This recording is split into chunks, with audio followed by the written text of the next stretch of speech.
కొబ్బరి నీరు ఆరోగ్యానికి ఎంతో మంచిదని అందరికీ తెలిసిందే. ఇది సహజంగా ఎలక్ట్రోలైట్లు, విటమిన్లు, ఖనిజ లవణాలతో సమృద్ధిగా ఉంటుంది. అయితే మూత్రపిండాల సమస్యలతో బాధపడుతున్న వారు కొబ్బరి నీరు తాగడం మంచిదా కాదా అనే ప్రశ్న చాలా మందిలో ఉంది. అయితే ఇది వారి ఆరోగ్య పరిస్థితిపై ఆధారపడి ఉంటుంది.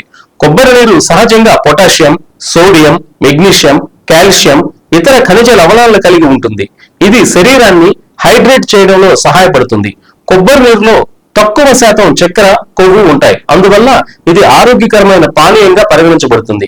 కొబ్బరి నీరు శరీరాన్ని హైడ్రేట్ చేయడంలో సహాయపడుతుంది. ఇది మూత్రపిండాల్లో కణికలు ఏర్పడకుండా ఉండడానికి ఉపయోగించబడుతుంది.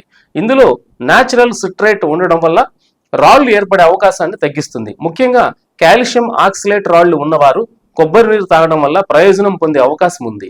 అయితే మూత్రపిండాలు సరిగా పనిచేయకపోతే పొటాషియం శరీరంలో పేరుకుని ప్రమాదకరమైన స్థాయికి చేరుకోవచ్చు. కొబ్బరి నీరులో పొటాషియం అధికంగా ఉండడం వల్ల కొంతమంది కిడ్నీ రోగులకు ఇది మేలు కాకపోవచ్చు. హైపర్ కలేమియా ఉన్నవారు కొబ్బరి నీరు తాగేటప్పుడు వైద్యుడి సలహా తీసుకోవడం మంచిది. దీర్ఘకాలిక మూత్రపిండ సమస్యలతో బాధపడేవారు ద్రవ పానీయాల పరిమాణాన్ని నియంత్రించాలి. కొబ్బరి నీరులో ఎలక్ట్రోలైట్లు, ముఖ్యంగా పొటాషియం అధిక స్థాయిలో ఉండటం వల్ల సికేబీ ఉన్న వారికి ప్రతికూల ప్రభావం కలిగించే అవకాశం ఉంది.